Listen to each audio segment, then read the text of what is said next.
जैसे हमारे चेयरमैन वैसे आप हम आप कंडीशन में आप होते। बात ये है कि कैंसिल हो गई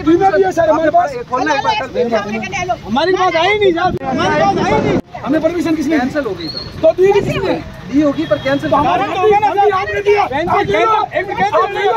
हमारे घर भी नगर पालिका दी है, आप ले लो, आपको टाइम दे दिया।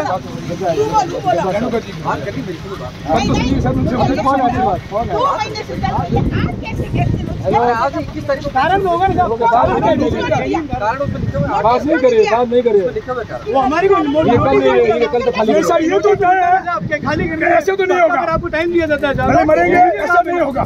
40 लाख का नुकसान करके हम लोग ये 3 सेट नहीं लाए। कोई बात नहीं, कल तक का टाइम दे दिया आप। नहीं कल तक नहीं साहब, आज खोलो दो, तोड़ दो यार, हाँ जब कर दो कर दे।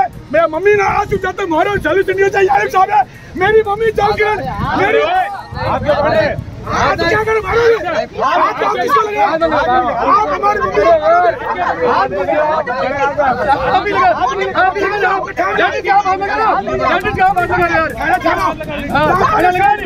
सुनिए सर, सुनिए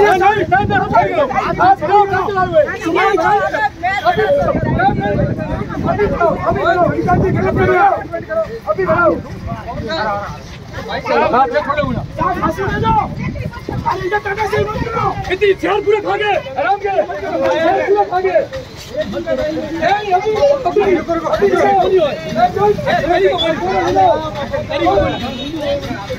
बोल रहे हैं उनको क्या चाहिए, यहाँ का काम क्यों नहीं करते गरीबों के पीछे।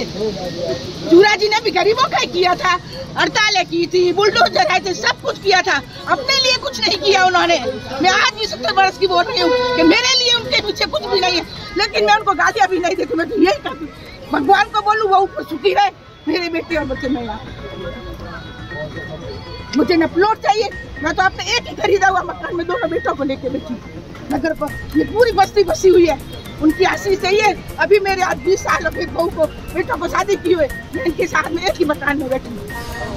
मेरे भी आदमी ले सकते थे, गाड़ियाँ ले सकते थे, बंगले बना सकते थे, नहीं बनाया उन्होंने। वो अपनी ईमानदारी पे ही चले, और वो ईमानदारी मेरे बच्चों के पीछे आ रही है। कहीं न कहीं फालतू में प्रताड़ित किया जा रहा है माता जी, मेरी फालतू में प्रताड़ित किया जा रहा है। लीगल परमिशन उसके बाद में भी अगर हम परेशान हो रहे हैं तो मेरे हिसाब से इस राज्य में कोई सुरक्षित नहीं है। आप चाहे बुरा मानो चाहे सच मानो, मैं जैसलमेर की जनता से निवेदन करना चाहता हूँ, विनम्र निवेदन, हर समय में खड़ा रहूं आपके साथ। आने वाले इस इलेक्शन में, नगर परिषद इलेक्शन में अगर कोई ना सुने आपकी, तो मैं कहता हूं आपको, आप मत सुनना उनकी। तो मैं तो अब निभ रहा हूँ और निभूंगा, आगे भी लड़ूंगा, ऐसे नहीं जाने दूंगा अपने आप को नुकसान। लेकिन आपको ये मक्खी की तरह मसल के फेंक देंगे। मैं कहता हूँ, मैंने इनको कहा कि मेरे पास लिखित परमिशन है, आप हमें लिखित हटाने की परमिशन बताओ। नहीं चुनाराम जी बोले, नहीं आरो बोले, नहीं आयुक्त साहब हाथ लगाए। आयुक्त साहब कहते हैं कि आप मेरे हाथ मत लगाओ। क्या हम क्या नागरिक नहीं है? क्या है हम? आप क्या समझते हो आप हमको? हम नागरिक नहीं है, हमारा हक नहीं मिलेगा, हम पकड़ेंगे। बिल्कुल जनता है हम। आपने कोई जनप्रतिनिधि से बातचीत नहीं की? हमारे साथ ऐसा व्यवहार हो रहा है? कोई विधायक साहब की भी नहीं सुनी। 2 बार गया हूँ मैं, 2 बार रात को 10 बजे। अगर विधायक साहब भी सुन रहे हो तो मैं अभी ब्राह्मण हूँ, आपने उनके सामने कहा है कि मेरे लिए पूछनी है। क्यों हटाना चाहती है? वो उनको पूछे आप, ये मीडिया अब आए अपने आप पर, आप मीडिया पूछे उन्हें क्या अगर उनके पास लीगल परमिशन है तो आप क्यों हटा रहे हो? ये संपत्ति सरकारी है, बिल्कुल प्राइवेट है, निजी संपत्ति है, लिखित परमिशन है, कोई इसमें नहीं है। उनका फोन तक नहीं उठाया एक सामने रेणुका भाटी जी का, वो प्राइवेट है। आप नोटिस उन्हें दीजिए, हम तो उनके किराएदार हैं। अगर गलती होती है मकान मालिक को नोटिस देते हैं। उन्होंने कहा मेरे को कुछ नहीं कहा है, रेणुका जी ने कहा, तो हमें क्या परेशान किया जा रहा है? और आयुक्त साहब दादागिरी करके गए।